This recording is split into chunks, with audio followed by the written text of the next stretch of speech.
Selama badai hujan lebat di hutan Vietnam pada tahun 1968, dua prajurit Amerika mendapati diri mereka terpisah dari unit mereka. Saat prajurit yang memimpin mencoba melakukan komunikasi radio untuk meminta bantuan, rekannya tiba-tiba lenyap ke dalam dedaunan dengan jeritan ketakutan. Sang pemimpin menembak secara membabi buta tetapi tidak mengenai apapun.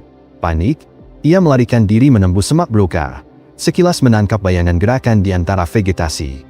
Seekor makhluk prasejarah muncul, lalu menyerangnya, dan akhirnya, dia pun habis.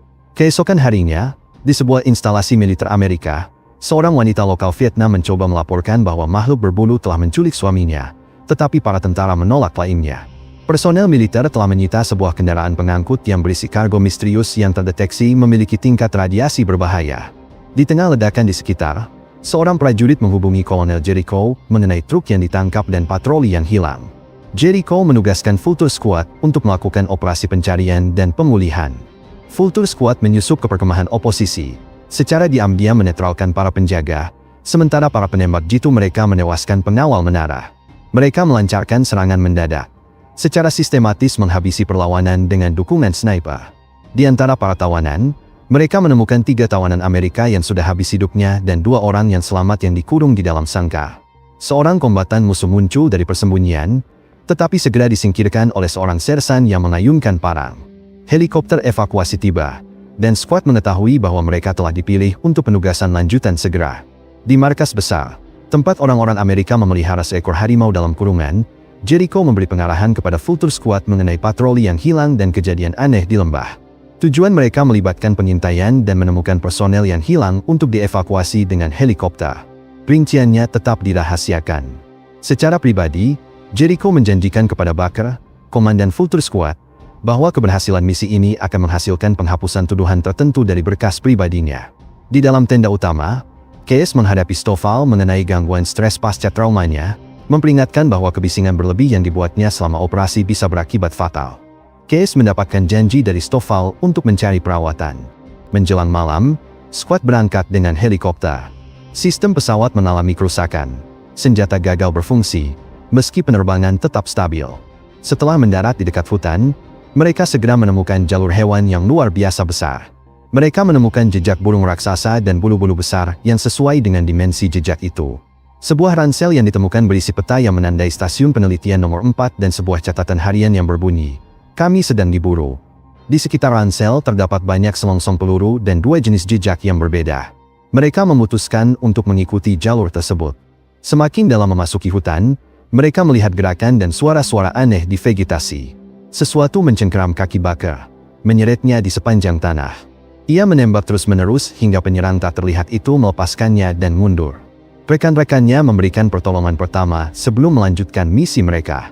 Sementara itu, sebuah unit militer Rusia yang disebut Dogs of War mencari orang-orang Amerika, menggunakan seorang pemandu yang diculik bernama Conan.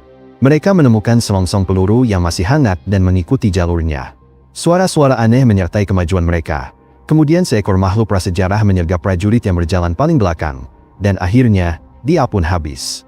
Menemukan mayat yang terkoyak, orang-orang Rusia menyalahkan orang Amerika. Para Vulture memperdebatkan keberadaan monster. Menemukan sebuah cakar raksasa yang membuat mereka mempertimbangkan untuk mundur.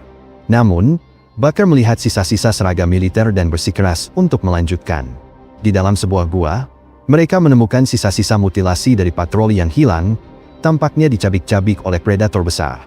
Sekawanan makhluk prasejarah berbulu tiba-tiba menyerang, memaksa para tentara berlindung sambil menembak secara panik. Selama pertempuran kacau itu, Baker dan Verne terpisah dari kelompok melalui celah sempit, keluar dari gua. Mendengar suara-suara mengancam, mereka memanjat sulur untuk melarikan diri. Seekor makhluk mencoba meraih Baker, tetapi ia menembaknya.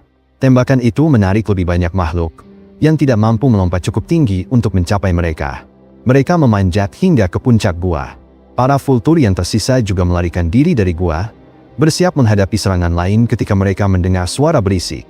Mereka membeku saat seekor makhluk raksasa melintas. Baker dan Verne tersandung ke sebuah lapangan terbuka di mana seekor binatang purba raksasa sedang tidur, dikelilingi oleh sisa-sisa kerangka. 3 ekor anak muncul, memperingatkan induknya. Keduanya melarikan diri, sesekali menembak wajah makhluk yang mengejar mereka untuk memperlambatnya. Mereka bersembunyi di vegetasi, Tetapi binatang itu tetap menemukan mereka. Saat fajar, para vultur lainnya menyeberangi sungai dan beristirahat, khawatir tentang rekan-rekan mereka yang hilang, tetapi enggan kembali ke gua yang berbahaya. Suara-suara memaksa mereka untuk terus bergerak. Baker dan Fern terguling menuruni lereng, masih dikejar makhluk raksasa. Setelah berlari cukup jauh, mereka bersembunyi di balik batang pohon tumbang, dengan Baker melemparkan granat sebagai pengalih perhatian. Mereka berlari menuju tepi tebing, melompat ke dalam air di bawahnya. Makhluk itu jatuh bersama mereka. Baker menarik Fern yang pingsan ke darat, sementara binatang itu berenang pergi. Seorang wanita bernama Sophia mendekat, membantu Baker dengan Fern yang tidak sadarkan diri. Ia memperingatkan bahwa rekan-rekan mereka kemungkinan besar sudah habis hidupnya, dan menawarkan perlindungan di laboratoriumnya. Kedua kelompok menavigasi hutan, menghadapi berbagai makhluk prasejarah dengan ukuran dan warna berbeda, menghindarinya sebisa mungkin. Kelompok Case akhirnya berjalan beriringan dengan herbivora besar. Sophia membawa Baker dan Fern ke stasiun penelitian nomor 4, rumahnya selama lebih dari 1 tahun. Dahulu, sebuah tim ilmuwan bekerja di sana, tetapi hanya dia yang selamat. Di dalam bangunan beton bertulang baja, ia membarikade pintu masuk dan menyuntikkan dirinya dengan obat-obatan, membuat para tentara curiga dan menuntut penjelasan. Sementara Fern mencoba melakukan kontak radio, Sophia mengungkapkan bahwa jenderal Rusia bernama Bordon telah menghabisi semua orang yang mengetahui lokasi ini, meninggalkan dirinya seorang diri yang selamat. Bordon telah membangun sebuah perangkat collider. Ketika Fern berhasil menjalin kontak radio, Baker melaporkan semuanya kepada Jericho, termasuk makhluk prasejarah itu, menuntut penyelamatan untuk anggota timnya yang tersisa. Ia mengancam akan mempublikasikan apa yang telah disaksikannya jika Jericho menolak bekerja sama. Awalnya skeptis terhadap klaim tentang makhluk itu, Jericho memerintahkan penyelidikan tentang identitas Bordon. Mengingat sebuah gigi raksasa yang pernah ditemukan dari hutan, ia mulai mempertimbangkan ulang. Ketiganya berangkat, berharap dapat bertemu kembali dengan tim yang masih tersisa. Para vultur lainnya melintasi area terbuka ketika tembakan meletus, melukai kaki Case. Dogs telah menemukan mereka, memulai baku tembak. Kelompok Sophia mendengar pertempuran dan mengikuti arah suara. Kedua pasukan saling menembak dari persembunyian tanpa hasil yang menentukan. Tiba-tiba, makhluk prasejarah terbang raksasa muncul di atas mereka. Para tentara mengalihkan tembakan ke arah binatang itu sambil mencari perlindungan. Seekor makhluk mendarat di depan seorang prajurit Rusia, menggunakan paruhnya untuk mengoyak organ dalamnya, sebelum makhluk-makhluk lain berkumpul untuk memangsa. Tentara lainnya memanfaatkan gangguan itu untuk melarikan diri. Para vultur membawa Case ke dalam hutan, sementara tentara Rusia yang masih hidup memberikan tembakan perlindungan sebelum kembali bergabung dengan Conan. Pada jarak aman, para vultur membalut luka Case. Kelompok Baker bertemu kembali dengan mereka. Meskipun mereka tidak mempercayai Sophia karena kebangsaannya yang Rusia. Makhluk-makhluk prasejarah kecil muncul dari vegetasi, mengitari mereka dan memanjat pohon. Para tentara menembak terus-menerus, membunuh banyak makhluk, tetapi lebih banyak lagi yang datang. Seekor binatang menculik Case dalam serangan yang luar biasa itu. Setelah diseret, Case mendapati dirinya dikelilingi oleh makhluk di dekat sebuah pohon. Ia bertahan dengan sebatang kayu, tetapi seekor makhluk melompat dari atas. Case mendorongnya pergi dan berdiri dengan gagah berani. Makhluk-makhluk itu melarikan diri ketika seekor predator besar mendekat. Binatang itu berulang kali menghantam dan mengguncang Case, menyebabkan luka parah. Mendengar rekan-rekannya mendekat, Case menusuk leher makhluk itu dengan pisaunya. Jeritan binatang itu memanggil para vultur, yang kemudian melepaskan tembakan. Makhluk yang terluka itu mundur, dan tim merawat luka-luka Case. Sophia menyarankan untuk meninggalkannya, tetapi Baker menolak. Menjelang malam, kelompok itu tiba di fasilitas milik Sophia, meletakkan Case di atas meja untuk disuntik obat pereda sakit. Baker mengikuti Sophia setelah memperhatikan dia menyelinap pergi, lalu menemukan kecanduannya saat ia menyuntikkan dirinya sendiri. Dia menjelaskan bahwa makhluk-makhluk itu adalah hasil dari sebuah kecelakaan yang sebenarnya bisa dicegah. Suaminya adalah seorang ilmuwan nuklir. Dia sendiri adalah seorang paleontolog.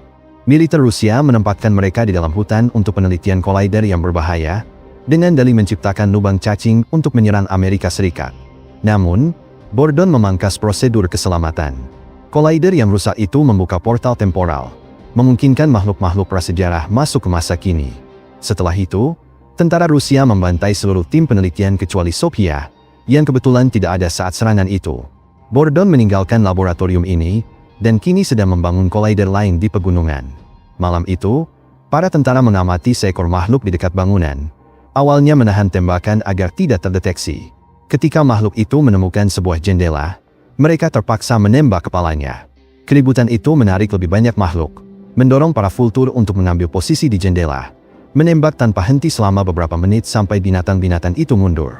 Sesuatu menghantam pintu. Mereka menembakinya, menyebabkan makhluk itu kembali ke jendela.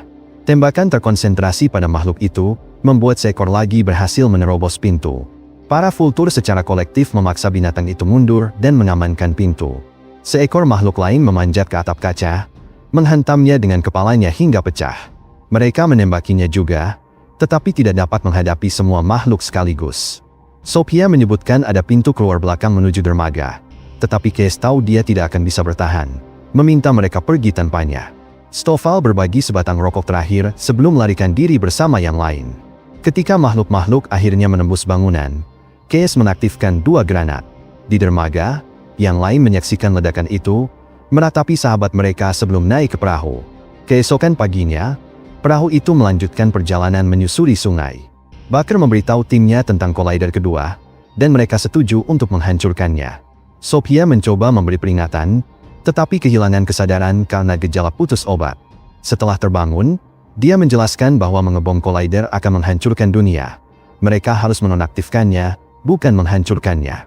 Saat para tentara mengamati makhluk-makhluk di sekitar, Sophia mencoba mencuri suntikan lagi.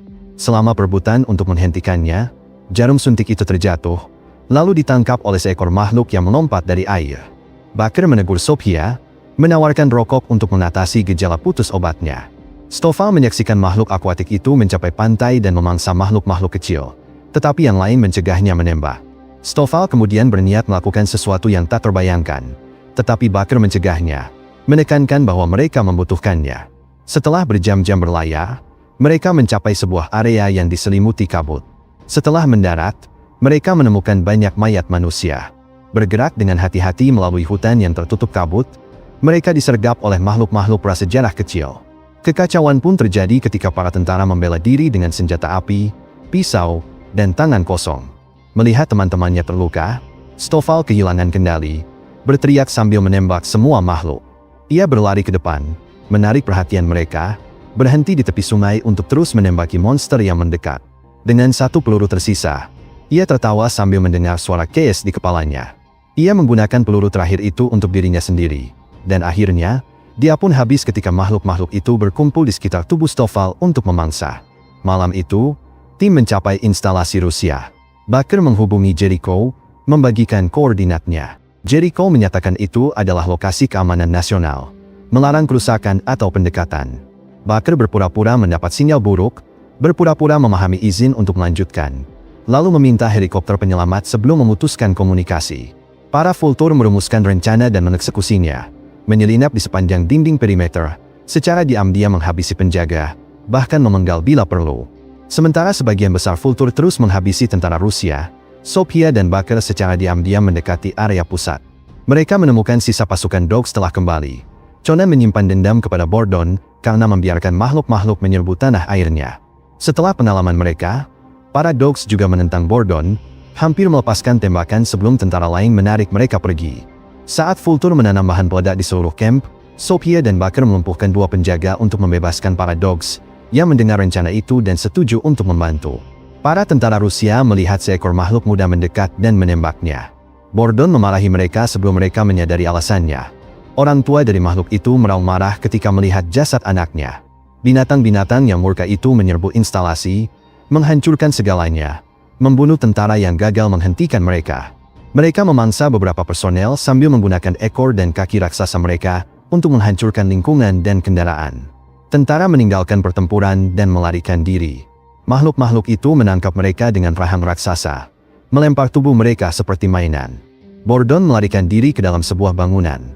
Kelompok Baker mencoba mengejarnya, tetapi makhluk-makhluk menghalangi mereka. Mereka mencari perlindungan, menunggu kesempatan untuk masuk. Dalam kekacauan, Conan mengenali Vulture Miller sebagai orang yang telah membunuh keluarganya. Dia menyerangnya, memulai pertempuran sengit, tetapi keduanya bersembunyi di bawah kendaraan ketika seekor makhluk mendekat. Saat binatang itu menghancurkan tank, Miller bertarung dengan Conan di bawah truk, hingga akhirnya mendorongnya pergi. Saat mencoba kabur, Conan menyerang lagi, menikamnya. Miller memohon pengampunan, mengungkapkan penyesalan masa perang, lalu mengaktifkan bahan peledak. Ledakan besar itu menewaskan Miller dan Conan, sekaligus menakutkan makhluk-makhluk agar pergi. Di dalam bangunan, kelompok Baker mencapai sebuah laboratorium, membunuh seorang ilmuwan yang mencoba menghalangi. Ilmuwan lainnya tetap pasif, sementara Sophia mulai menonaktifkan Collider.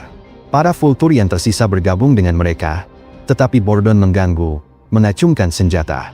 Baker lebih dulu menembaknya.